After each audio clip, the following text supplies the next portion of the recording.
Hi செல்லம். ஆனா இன்னைக்கு நான் நடிகனா வரலையேங்க. நான் நடிகனாங்கிறதுனாலயோ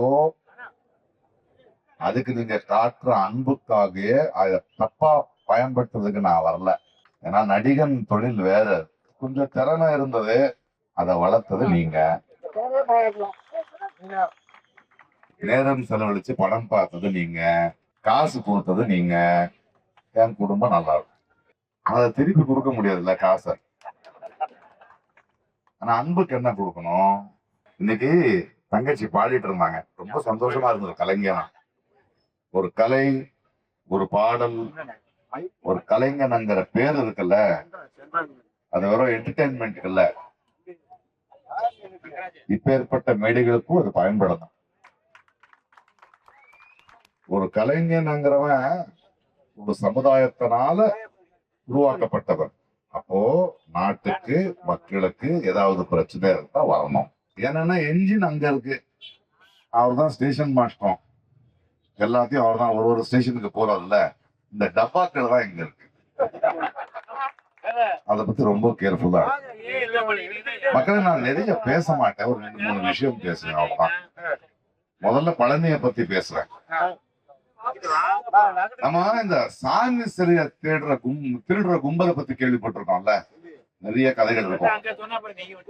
இப்ப முருகனையே சாமியே திருடுற கும்பல் வந்திருக்கு. பழனி அவனுக்கு முப்பாட்டமா கதை அடிக்கிறானுங்க. அறிவுல பழனி தமிழ் கடவுள். அதுக்கு கொஞ்சம் வரலாறு தெரியணும், ஆர்கியாலஜி தெரியணும். தெரியல விட்டுருங்க. ஆனா நாங்க கேர்ஃபுல்லா இருக்கணும். இந்த தேர்தல் 3 மாடலுக்கான தேர்தல், அப்படிதான் பார்க்கணும். ஒண்ணு திராவிட மாடல், 2வது அடிமை மாடல், 3வது சினிமா மாடல். நான் அரசியல்வாதி கிடையாது, நான் எந்த கட்சிக்காரனும் கிடையாது. உங்களை மாதிரி நானும் ஒரு ஓட்டர் தான். நம்ம 2 பேரும் இந்த தேர்தல் என்னன்னு பேசுறோம். இந்த மாடல்கள் என்ன கொடுக்குதுன்னு பேசுறோம். திராவிட மாடல் என்ன கொடுத்துச்சு? கல்வி கொடுத்துச்சுப்பா. இந்தியாவிலேயே ஒரு மாநிலம் இப்படி இருக்கணுங்கிற பெருமையை சேர்த்துச்சுப்பா. மொழி மானத்தை காப்பாத்துச்சு. இப்ப இனம் மானத்தை காப்பாத்துறதுக்கு போராடும். இது திராவிட மாடல். அடிமை மாடல் என்ன? நம்ம தன்மானத்தை, சுயமரியாதையை தூக்கிட்டு போய் மோதி கால் கீழ வைக்கும். தேவையா நமக்கு? இவனுங்க எப்படின்னா, ஒரு கதை சொல்றேன் உங்களுக்கு. ஒரு பெரிய கிணறு இருந்தது தமிழ்நாடு. ஒரு கிணறுன்னு வச்சுக்கோங்களேன். அதுல ஒரு தவளைகளோட சாம்ராஜ்யம் இருக்கு. தவளைகளெல்லாம் நல்லா வாழ்ந்துகிட்டு இருக்கு. அவங்களுக்கு நடுவில் ஏதோ மனஸ்தாபம் இருந்தாலும் பேசிக்கிட்டு ஒரு மாநிலம் மாதிரி வாழ்ந்துகிட்டு. அதுல ஒருத்தன் என்ன பண்ணுவான், டே நான் தான் ஆளுவேன், நான் தான் தலைவனாகுவேன் அப்படின்னு சொல்லுவான். எடப்பாடியோ படப்பாடியோ யாரோ, இல்ல விஜயோ யாரோ.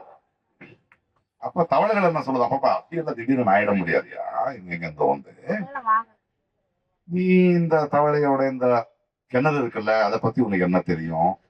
இதோடைய தன்மானத்தை காப்பாத்துறதுக்கு என்ன பண்ணுவேன், எங்களை காப்பாத்துறதுக்கு என்ன பண்ணுவேன், கல்வி என்ன தருவேன், அதெல்லாம் சொன்னதுக்கு அப்புறம் நாங்க நல்ல முடியாது, நான் ஆயிடும். அப்படிலாம் ஆயிட முடியாதுயா, கொஞ்சம் விழுந்தாதான் அடிப்பட்டாதான் தெரியும். இது என்ன இல்ல இல்ல கோச்சுக்கிட்டு வெளியே போயிடுச்சு. அந்த வெளியே போகும்போது என்னன்னா, ஒரே ஒரு ஓட்டை இருக்கும், அது தவளைகளுக்கு மட்டும்தான் தெரியும். உள்ள வர்றதுக்கும் வெளியே போகுது. உள்ளூர்காரனை விட்டா வெளியூர்காரனை விட மாட்டோம்ல. தவளை வெளியே போச்சு. அங்க பிஜேபிங்கிற பாம்பு நிக்குது. பார்த்துடனே சாப்பிட வந்தா, ஐயோ என்ன சாப்பிடாத, சாப்பாடு ஏன் கிணறு நிறைய இருக்கு, வழி இல்லடா, இப்படி போ, நான் கூட்டு போறேன், நீ வந்துட்டு என்ன அங்க தலைவனாய். அந்த பாம்பு உள்ள எடுத்துட்டு வரானுங்க. இப்போ வேற வர முடியல இல்லைங்க. உள்ள வந்து என்ன நடக்கும்? இந்த தவளை என்ன, மத்த தவளை, டேய் நம்மளுக்குள்ள பேசி முடிக்க வேண்டிய விஷயம், நம்ம மாநிலம் நல்லா இருக்கணும்டா, வெளியில நீ ஏன்டா இந்த பாம்பை கொண்டு வந்த, அதெல்லாம் முடியாது. இவனை பிடிக்கல, இவன் தான் எதிர்த்து கேள்வி கேட்கறான், இவனை சாப்பிடு, இவன் மேல இடி கேஸ் போடு, இவன் மேல அந்த கேஸ் போடு, இந்த கேஸ் போட்டு 4-5 பேரை முடிச்சாச்சு. அதுக்கப்புறம் இதுக்கு தெரியாதது என்னன்னா, அதுக்கப்புறம் போன்னு சொன்னா பாம்பு போகாது, இவனையும் சாப்பிட்டு எல்லாரையும் சாப்பிட்டு. இதுதான் அடிமை மாடல். இந்த பாருங்க, வெக்கம் சூடு சொரணை இந்த அடிமை மாடலுக்கு கொஞ்சம் கூட இல்லை. மகளிர்களை பத்தி அந்த உரிமையை பத்தி ஒரு சட்டம் எடுத்துட்டு வரணும்னு திடீர்னு நேற்று நான் நம்முடைய எம்பியை கேட்டேன், எங்க போயிட்டு இருக்கேன், நான் மதுரை வரணும், திடீர்னு கூப்பிட்டு இருக்காரு மன்னர், என்னன்னு போலாம். அங்க போனா அதுக்குள்ள டீலிமிட்டேஷன் பாஸ் பண்றான். அதாவது இது ரொம்ப முக்கியமானது. ஏன்னா இந்த டீலிமிட்டேஷன் பாஸ் ஆயிடுச்சுன்னா 50 ஆண்டு காலத்து தென்னிந்தியாவுக்கு இருக்கிற பிரச்சனையை அரசியல் மாறிடும். மக்கள் தொகையை வச்சு எம்பிகளை அதிகமாக்குறாங்களாம். அதை பத்தி உங்களுக்கு தெரியும். மக்கள் தொகையை வச்சு பெரும்பான்மையை வச்சு நீங்க பண்ணலாமா? பெரும்பான்மை தான் ஒண்ணானா உண்மை அது மேலதான் எல்லாம் தீர்மானிக்கணும்னு அண்ணா அன்னைக்கே சொன்னாரு. அப்ப மயில் இல்லடா பறவை, தேசிய பறவை காக்கா தான் ஆகணும்.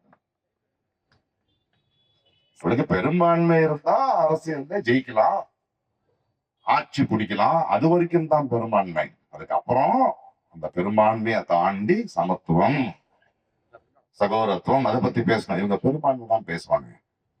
நான் எதுக்கு சூடு சோழனை இல்லாம பேசுறேன்னா, இந்த எடப்பாடியோ இந்த மத்த கட்சிகள் இருக்காங்கல்ல, இந்த அடிமை மாடல் தமிழ்நாட்டுக்கு துரோகம் நடந்துகிட்டு இருக்கு. தேர்தல் நேரத்துல எவ்வளவு தைரியம் இருந்தா அவன் பண்ணுவான். வாய மூடிக்கிட்டு நிக்கிறாங்க பாருங்க. இந்த மாடல் நமக்கு தேவையா? இந்த மாடல் நமக்கு தேவையா? திருப்பரங்குன்றத்தில் நடக்கிறத பத்தி நான் பேச தேவையில்லை. என்ன நடக்குதுங்க? மதுரையை இன்னொரு மணிப்பூராக போறானுங்க அவனுங்க. அங்கிருந்து ஸ்ட்ரெயிட்டா பழனிக்கு வருவாங்க. இதுதான் இவங்களுடைய வேலை. இங்க வந்து முப்பாட்டுன்னு சொல்லிட்டு இருக்காங்க பழனிய. கிறிஸ்துவர் அதிகமா இருந்தா பெத்லஹேம் இந்தியால தான் இருந்தது, இயேசு கிறிஸ்து இங்கதான் பிறந்தாருன்னு சொல்லியிருப்பாங்க. இவனுக்கு இந்துக்கள் மேல இருக்கிற அன்பு இல்ல, அதிகாரம் வேண்டும், அது மட்டும்தான் வேணும். இந்த அனுமதிக்கும் இவனுங்களுக்கும் பழக்கணும். இதுக்கான பதில் நீங்க கொடுக்க வேண்டியதா ஒரு தேர்தல். இது சினிமா மாடல்னு ஒண்ணு இருக்கு. ஒரே சினிமால காசு சம்பாதிச்சிடலாம்ப்பா, பெரிய ஹீரோ ஆயிடலாம், ஸ்டார் ஆயிடலாம். சினிமால ஓகே. ஒரு சினிமாக்குள்ள நீ டாக்டர் ஆகலாம், இன்ஜினியர் ஆகலாம், முதல்வர் கூட ஆகலாம். அரசியல் அப்படியே முதல்வர் ஆயிடுயா நீ?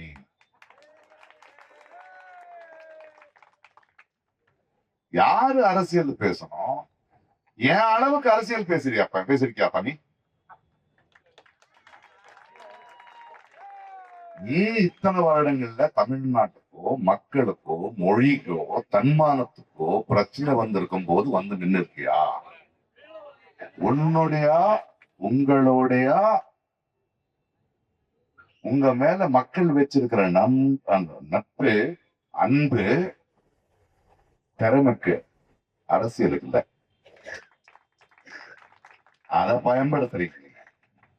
வெயில்ல கியூ நின்று கட் அவுட்டை போட்டு டிக்கெட்டை போட்டு வீட்டை பத்தி யோசிக்காம வேலையை விட்டு காட்டின அன்ப இப்போ அரசியல் வரணும்னு அதுக்கு பயன்படுத்துவீங்களா? பாருங்க, நடிகனுக்கு ரொம்ப பிடிச்சா 3 வருடம் தொண்டையில விட்டு விசில் அடிக்கலாம், நாட கொடுக்க முடியாது. நாட கொடுக்க கூடாது. அரசியல் வேற, சினிமா வேற. அந்த அன்பு வேற, இந்த அன்பு வேற. அதுக்கு இறங்கணும், பேசணும். சீமான் பரவாயில்லையா, 10 வருஷமா மக்களை பத்தி பேசிக்கிட்டு இருக்காரு. பெரிய பெரிய நடிகர்கள் அதெல்லாம் ஆகாது. அதை பத்தி இருக்கிறோம். திராவிடியன் மாடல் வேணுமா, அடிமை மாடல் வேணுமா, சினிமா மாடல் வேணுமா? ஏன்னா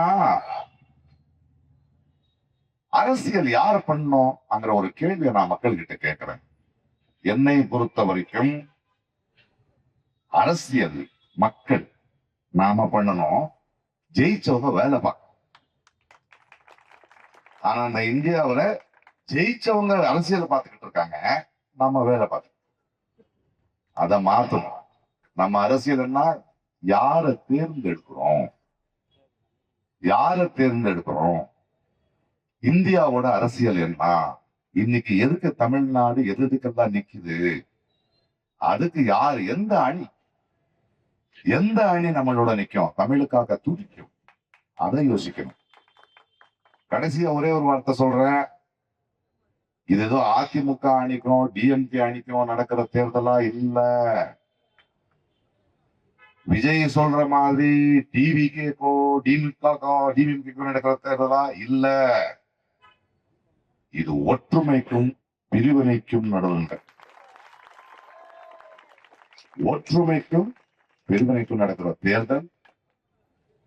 தமிழ்நாட்டு மக்கள், தமிழ்நாடு எப்பவுமே இந்தியாவுக்கு ஒரு மாடல்லா நின்று இருக்கு. எதை திணிக்கும் போது ஹிந்தி திணிக்கிட்டோம், நீட்டை திணிக்கிட்டோம், எதிர்த்து நிக்கிறோம். இன்னும் வலுவா நிக்கணும்னா எந்த அணிக்கு ஓட்டு போடணும்னு நீங்க தான் முடிவு. அரசியல் மக்களான நாங்க செய்ய வேண்டிய நிலைமை வந்தாச்சு. ஒற்றுமையா பிரிவினையா? நல்லதே நடக்கும். தேங்க்யூ.